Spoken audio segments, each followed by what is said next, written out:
və Rusiya rəsmilərinin buna reaksiyası ölkəmizdə çox böyük məyusluq və təəssüf doğurdu. Birincisi, ilk növbədə təyyarəyə atəş açılmamalı idi. Çünki Rusiya hava limanlarına dron hücumları baş verəndə onlar xüsusi rejim elan edirlər. Bu rejim xalça, rus dilində kovyor adlanır. Dron hücumu olanda bütün təyyarələrə xəbərdarlıq göndərilir və onlar geri qayıdır.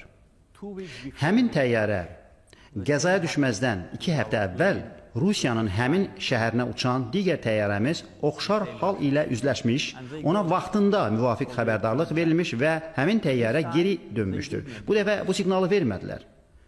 Təyyarə artıq vurulandan sonra siqnal verdilər.